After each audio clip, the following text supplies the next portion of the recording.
The Cause of Winn-Dixie by Kate D. Camillo. 10-year-old Opal is a newcomer in the town of Naomi, Florida. She hasn't made any friends yet and feels a little lonely. Opal's only pal is a very big dog named after the grocery store where she found him, Winn-Dixie. I spent a lot of time that summer at the Herman W. Block Memorial Library. The Herman W. Block Memorial Library sounds like it would be a big fancy place, but it's not. It's just a little old house full of books, and Miss Franny Block is in charge of them all. She is a very small, very old woman with short gray hair, and she was the first friend I made in Naomi. It all started with Winn-Dixie not liking it when I went into the library because he couldn't go inside too.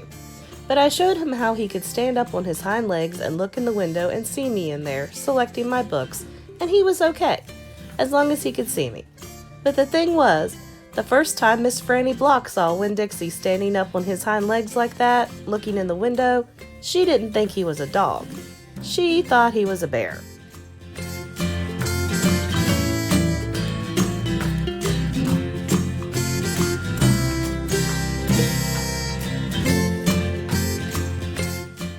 This is what happened. I was picking up my books and kind of humming to myself, and all of a sudden there was this loud and scary scream. I went running up to the front of the library, and there was Miss Franny Block sitting on the floor behind her desk. "Miss Franny?" I said. "Are you all right?" "A bear," she said. "A bear?" I asked. "He has come back," she said. "He has?" I asked. "Where is he?" "Out there," she said, and raised a finger and pointed at Winn-Dixie standing up on his hind legs looking in the window for me. "Miss Franny Block," I said, "that's not a bear. That's a dog. That's my dog, Winn-Dixie." "Are you positive?" she asked. "Yes, ma'am," I told her. "I'm positive. He's my dog. I would know him anywhere." Miss Franny sat there trembling and shaking. "Come on," I said. "Let me help you up." "It's okay." I stuck out my hand and Miss Franny took hold of it, and I pulled her up off the floor. She didn't weigh hardly anything at all. Once she was standing on her feet, she started acting all embarrassed, saying how I must think she was a silly old lady, mistaking a dog for a bear, but that she had a bad experience with a bear coming into the Herman W. Block Memorial Library a long time ago, and she never had quite gotten over it. "When did that happen?" I asked her. "Well," said Miss Franny, "it is a very long story."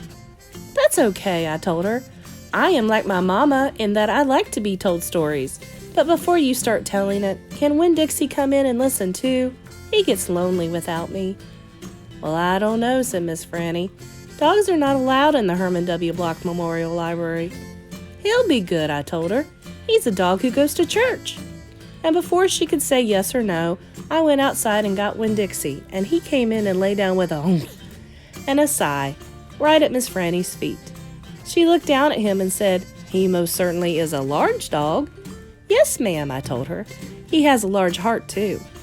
"Well," Miss Franny said. She bent over and gave Winn-Dixie a pat on the head, and Winn-Dixie wagged his tail back and forth and snuffled his nose on her little old lady feet. "Let me get a chair and sit down so I can tell this story properly."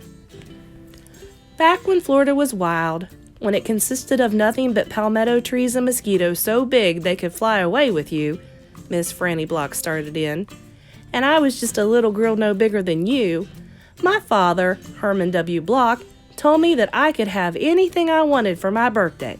Anything at all. Miss Franny looked around the library. She leaned in close to me. "I don't want to appear prideful," she said, "but my daddy was a very rich man. A very rich man." She nodded and then leaned back and said, "And I was a little girl who loved to read. So I told him, I said, 'Daddy, I would most certainly love to have a library for my birthday. A small little library would be wonderful.'" "You asked for a whole library?" "A small one," Miss Franny nodded. "I wanted a little house full of nothing but books, and I wanted to share them too, and I got my wish. My father built me this house, the very one we are sitting in now, and at a very young age I became a librarian. Yes, ma'am." "What about the bear?" I asked. "Did I mention that Florida was wild in those days?" Miss Franny Block said. Uh-huh, you did. It was wild. There were wild men and wild women and wild animals. Like bears? Yes, ma'am, that's right. Now I have to tell you, I was a little Miss Know-It-All. I was a Miss Smarty Pants with my library full of books. Oh, yes, ma'am. I thought I knew the answers to everything. Well, one hot Thursday, I was sitting in my library with all the doors and windows open and my nose stuck in a book, when a shadow crossed the desk. And without looking up, yes, ma'am, without even looking up, I said, "Is there a book I can help you find?" Well, there was no answer. And I thought it might have been a wild man or a wild woman scared of all these books and afraid to speak up. But then I became aware of a very peculiar smell, a very strong smell. I raised my eyes slowly, and standing right in front of me was a bear. Yes, ma'am, a very large bear. "How big?" I asked. "Oh, well," said Miss Franny, "perhaps 3 times the size of your dog."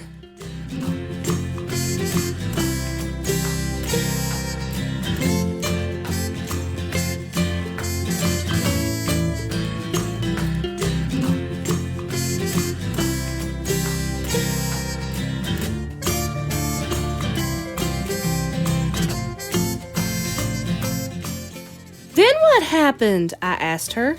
"Well," said Miss Franny, "I looked at him and he looked at me. He put his big nose up in the air and sniffed as if he was trying to detect if a little Miss Know-It-All librarian was what he was in the mood to eat. And I sat there. And then I thought, well, if this bear intends to eat me, I am not going to let it happen without a fight, no ma'am. So very slowly and very carefully, I raised up the book I was reading." "What book was that?" I asked. "Why, it was War and Peace, a very large book. I raised it up slowly, and then I aimed it carefully, and I threw it right at that bear and screamed, 'Begone!' And do you know what?" "No, ma'am," I said. "He went. But this is what I will never forget.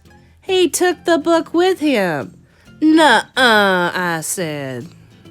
"Yes, ma'am," said Miss Franny. "He snatched it up and ran." "Did he come back?" I asked. "No, I never saw him again." Well, the men in town used to tease me about it.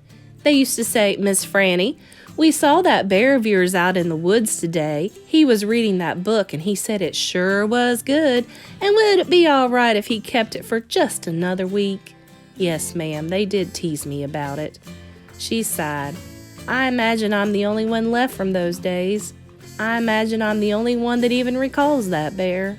All my friends, everyone I knew when I was young, they are all dead and gone." She sighed again. She looked sad and old and wrinkled.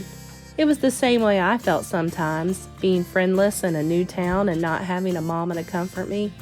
I sighed too. Winn-Dixie raised his head off his paws and looked back and forth between me and Miss Franny.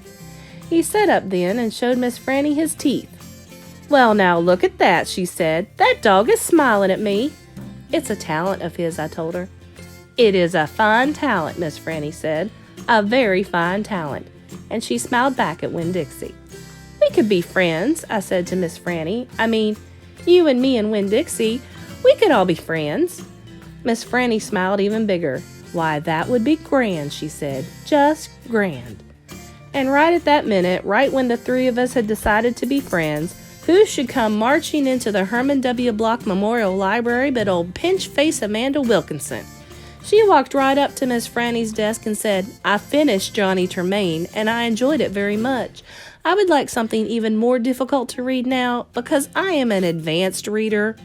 "Yes, dear, I know," said Miss Franny. She got up out of her chair. Amanda pretended like I wasn't there. She stared right past me.